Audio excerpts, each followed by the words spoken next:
पावभाजी म्हटलं की लहानांपासून मोठ्यांपर्यंत सगळ्यांनाच आवडते आणि इतकी चविष्ट आणि स्वादिष्ट भाजी कोणाला आवडत नाही असं होतच नाही.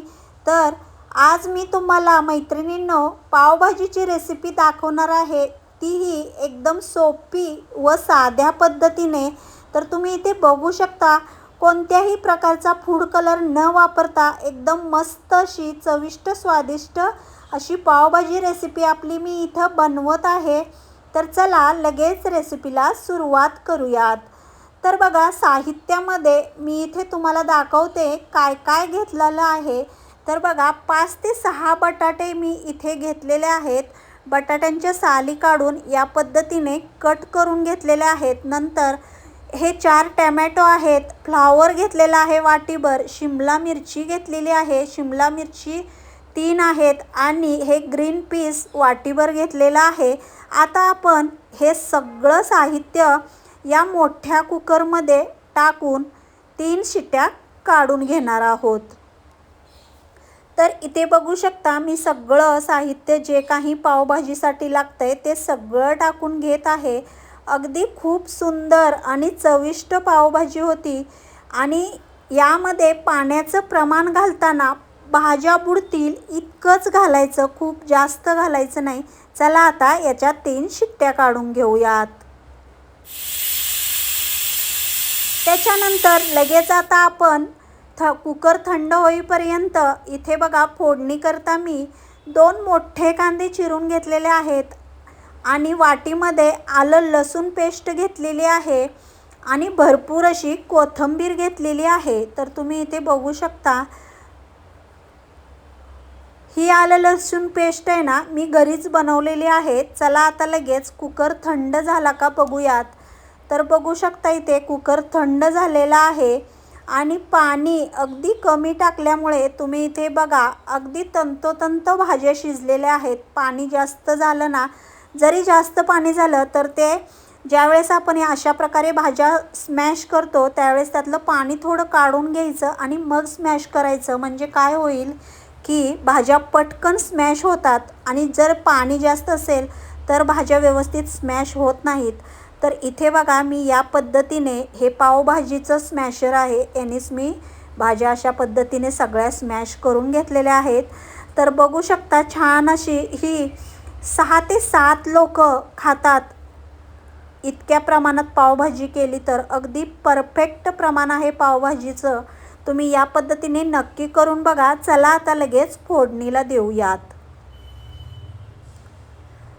फोडणी करता इथे बघू शकता, कढई छान तापलेली आहे. 5 ते 6 पळ्या तेल घालून घेऊयात.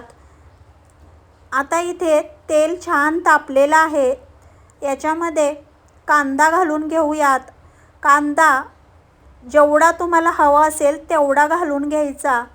कांद्याचं प्रमाण तुम्ही कमी जास्त करू शकता, पण शक्यतो पावभाजीला कांद्याचं प्रमाण थोडं जास्तच असावं. तर इथे बघा, आपल्याला अगदी फास्ट गॅसवरती हा कांदा भाजून घ्यायचा आहे. तर बघू शकता, कांद्याचा कलरही इथे चेंज झालेला आहे. तर बघा, फास्ट गॅसवर भाजल्यामुळे आता ह्याच्यामध्ये आपण आलं लसूण पेस्ट टाकून घेऊयात. आलं लसूण पेस्ट टाकल्यानंतर आपल्याला गॅस बारीक करायचा आहे, कारण आलं लसूण पेस्ट अगदी मंद गॅसवरती भाजायचं, त्याचा कच्चापणा पूर्ण गेला पाहिजे. तर तुम्ही बघू शकता, अगदी 5 ते 7 मिनटं आलं लसूण पेस्ट मी आता भाजून घेतलेली आहे. याच्यामध्ये आता मसाला टाकून घेऊयात. तर इथे बघा, हा घरगुती मसाला आहे माझा. हा मी आता 3 ते 4 चमचे टाकून घेणार आहे. तर तुम्ही बघू शकता, घरगुती मसाला टाकल्यानंतर याच्यामध्ये हळद टाकून घेऊयात. अगदी छोटे 2 चमचे हळद टाकून घेऊयात. आता आपण पावभाजी मसाला घालणार आहोत. तेही बघा, इथे दुधाचा चमचा आहे. हे मोठे 2 चमचे भरून पावभाजी मसाला घालून घेऊयात. हा एव्हरेस्टचा पावभाजी मसाला आहे मैत्रिणींनो. खूप सुंदर पावभाजी होते आणि मी कधीही पावभाजी बनवण्यासाठी हाच मसाला वापरते. आता हे सगळं आपल्याला अगदी 1-2 मिनटासाठी या पद्धतीने परतून घ्यायचं. तर बघा कलरही किती छान आलेला आहे आणि खूप सुगंध सुटलेला आहे घरामध्ये. आता आपण याच्यामध्ये ज्या सगळ्या स्मॅश केलेल्या भाज्या होत्या त्या टाकून घेऊयात.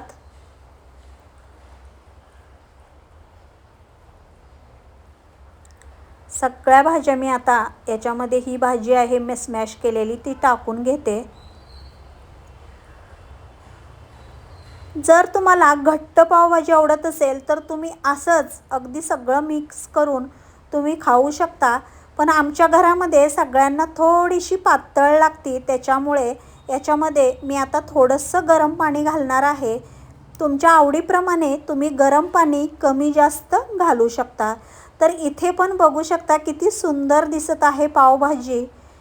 आता मी ह्याच्यामध्ये आवडीप्रमाणे पाणी घालून घेते. आता आपण याच्यामध्ये चवीप्रमाणे मीठ घालून घेऊयात. तर बघू शकता मिठाचं प्रमाण थोडं पावभाजी करताना कमीच घालायचं, कारण याच्यामध्ये सगळ्या भाज्या मिक्स आहेत. थोडंसं मीठ जरी जास्त झालं तर ती पावभाजी खारट होते, त्यामुळे मिठाचं प्रमाण थोडं कमीच ठेवायचं. आणि वरून बघा इथे मी आता साजूक तूप घालून घेत आहे. बटरऐवजी मी येथे तुपाचा वापर केलेला आहे. तुम्ही येथे बटरही घालू शकता, कारण बटर आता मी पावांनाही लावणार आहे आणि वरून पावभाजीत म्हणलं बटर नको, तूपच घालूयात. आता हिरवीगार मस्त कोथिंबीर घालून घेऊयात. खूप सुंदर आणि चविष्ट स्वादिष्ट अशी ही पावभाजी होती मैत्रिणींनो. बाहेर जाऊन पावभाजी खायची काहीच गरज लागणार नाही, इतकी चविष्ट होते. कोणत्याही प्रकारचे ह्याच्यामध्ये फूड कलरचा वापर केलेला नाही. तुम्ही बघू शकता जे आहे ते ओरिजिनलच आहे. स्वादिष्ट अशी पावभाजीची रेसिपी आता आपली तयार झालेली आहे. 5 ते 7 मिनटं अगदी बारीक गॅसवरती मी आता हे सगळे मसाले शिजण्याकरता ठेवून देणार आहे. तर बघू शकता मस्त दरदरीत अगदी सुंदर अशी पावभाजी तयार आहे मैत्रिणींनो. प्लीज मैत्रिणींनो लाईक करायला विसरू नका. आणि 2 मिनटं आता आपण याच्यावरती झाकण ठेवून घेऊयात. तर बघू शकता मस्त अशी झणझणीत पावभाजी तयार झालेली आहे. एक नंबर पावभाजी झाली होती मैत्रिणींनो. थोडीशी तिखट झाली होती, पण खूप सुंदर झाली होती. एकच नंबर झाली होती. सकाळ संध्याकाळ दोन्ही टाईम मुलांनी या पावभाजीवरती ताव मारलेला आहे. आणि खूप सुंदर आणि चविष्ट अशी ही रेसिपी तुम्हाला कशी वाटली मला नक्की कमेंटमध्ये सांगा. चला आता डिशमध्ये सगळं सर्व करून घेऊयात. तर बघा कांदा, लिंबू हा तर पावभाजीसोबत पाहिजेच, आणि सोबत कोथिंबीर एक नंबर लागते. आणि हे पाव आहेत ना, मी थोडंसं बटर लावून गरम करून घेतलेले आहेत. तर डिश तयार झालेली आहे मैत्रिणींनो. या सगळ्यांनी पावभाजी खायला. आणि नक्की व्हिडिओ आवडला तर लाईक करा, शेअर करा आणि चॅनलला सबस्क्राईब करायला तर अजिबात विसरू नका मैत्रिणींनो. जर माझे व्हिडिओ तुम्हाला आवडले नाही तर डिसलाईक केलं तरी चालणार आहे, मला काही राग येणार नाही. तर परत भेटू नवीन व्हिडिओमध्ये.